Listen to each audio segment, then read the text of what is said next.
Salamanca, ciudad dorada, sí, pero con sombras bien oscuras si sabes dónde mirar.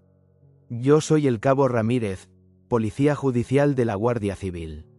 Mi día a día no son postales de la Plaza Mayor, sino los callejones donde se cuecen los problemas de verdad, los que no salen en las guías turísticas.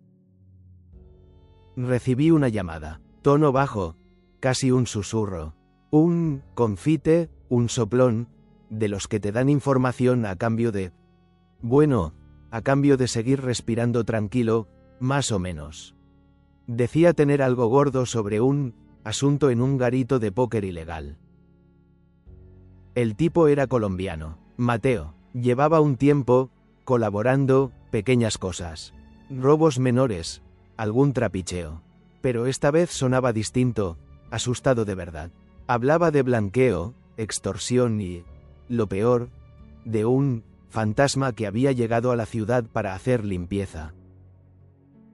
Un fantasma, en nuestra jerga, eso suele significar una cosa, sicario, un profesional, alguien que entra, hace el trabajito y desaparece sin dejar rastro.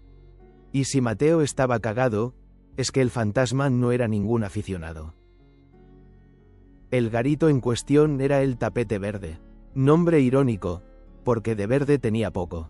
Estaba en los bajos de un edificio residencial, camuflado como almacén. La fachada perfecta para mover pasta sucia y apretarle las tuercas a algún desgraciado con deudas. Quedé con Mateo en un bar de barrio, de los de serrín en el suelo y olor a fritanga. Lejos de su zona de confort y, sobre todo, lejos de el Tapete Verde.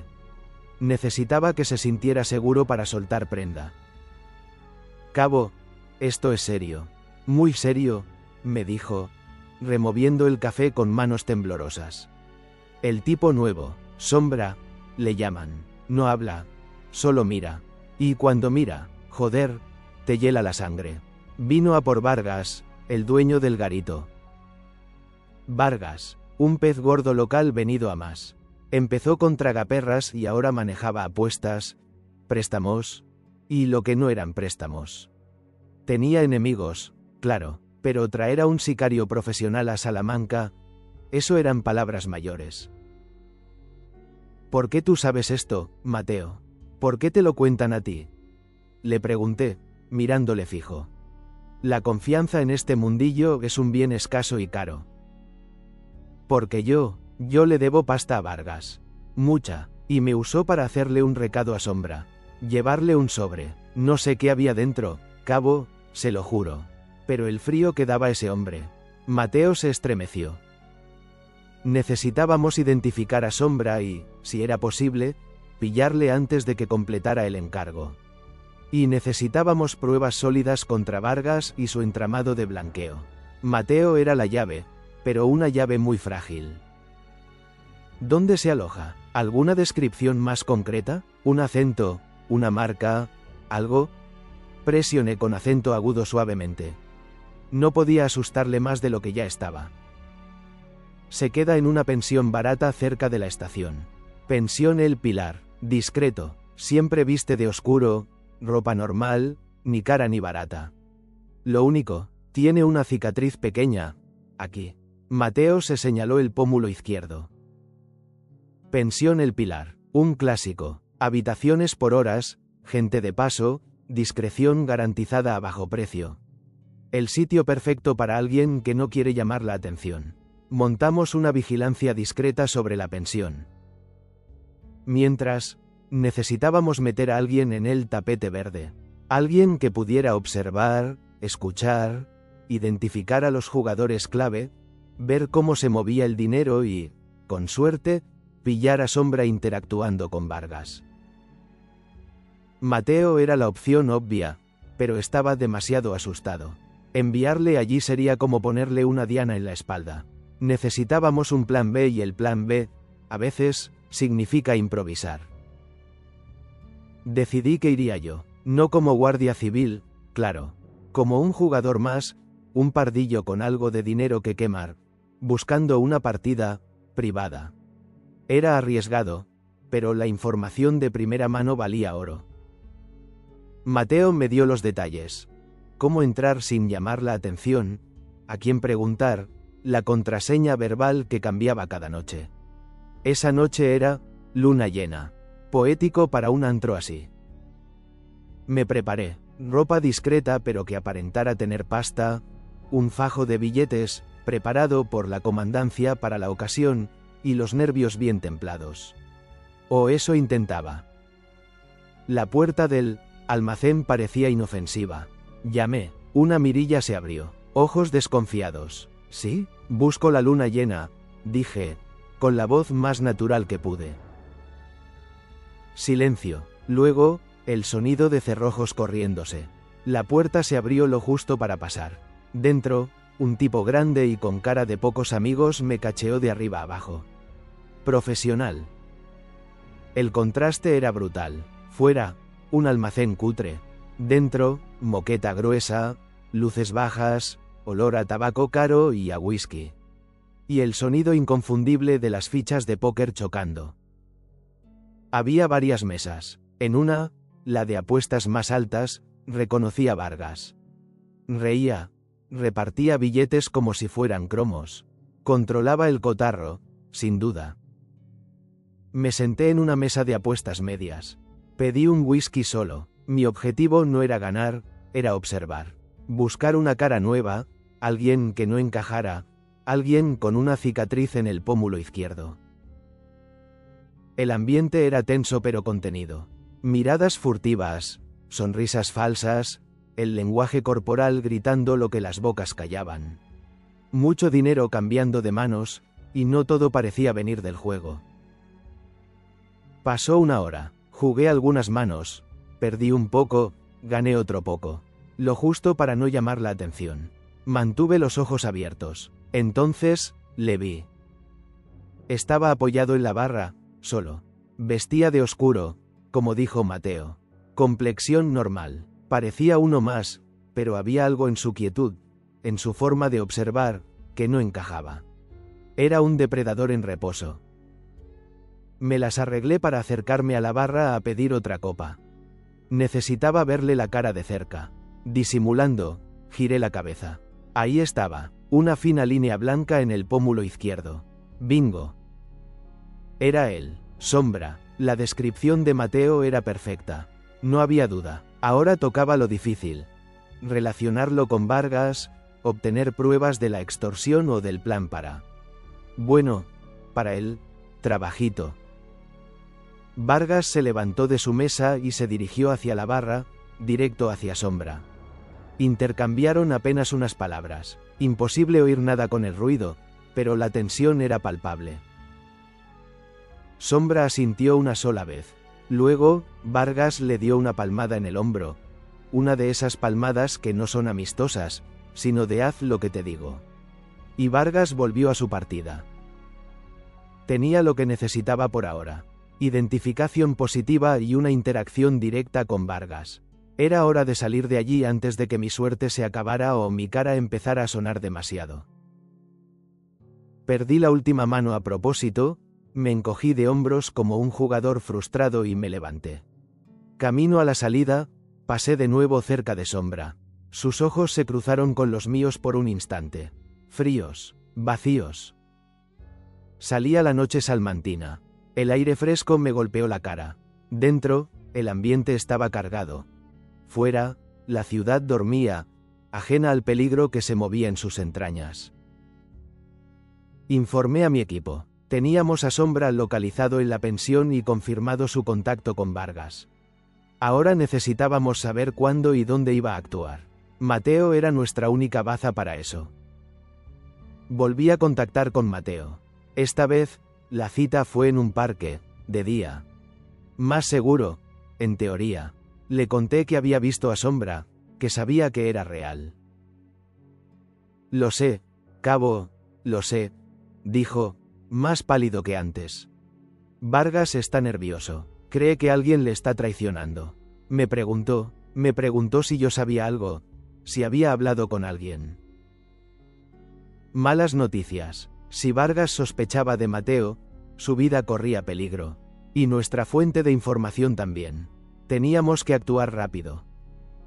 Mateo, necesito que averigües cuándo va a moverse Sombra, cuándo va a ir a por Vargas. Es tu única salida. Nos ayudas a pillarlos y te sacamos de este lío. Mateo dudó. Podía ver la lucha interna en sus ojos. Miedo contra instinto de supervivencia. Finalmente, asintió despacio. Intentaré escuchar algo en el garito esta noche. Vargas a veces habla de más cuando bebe. Pero si me pillan, cabo. No terminó la frase. No te van a pillar. Tendrás apoyo cerca. Discreto, pero cerca. Solo escucha. No hagas nada raro. Y llámame en cuanto sepas algo. A cualquier hora. Le di un móvil de prepago, limpio. La noche se hizo larga. La vigilancia en la pensión El Pilar no reportaba movimientos de Sombra. Dentro del tapete verde, Mateo estaba jugándose el pellejo. Cada minuto era una eternidad. Cerca de las 3 de la mañana, el móvil sonó. Era Mateo. Su voz era un hilo, cargada de pánico. Cabo, lo sé, mañana por la tarde. Vargas tiene una reunión importante en una finca a las afueras. Sombra va a interceptarlo en el camino. ¿Dónde, Mateo? ¿Sabes la ruta? ¿El lugar exacto? Pregunté, intentando mantener la calma para no alterarle más. Carretera Vieja de Ledesma. Hay un tramo solitario, pasado el cruce de Valverdón. Vargas siempre va solo a esas citas. Sombra lo sabe. Cabo, tengo que salir de aquí, me miran raro. Colgó. Mierda, la llamada había sido demasiado larga. Si lo habían pillado, pero no podía pensar en eso ahora. Teníamos una localización y una ventana de tiempo.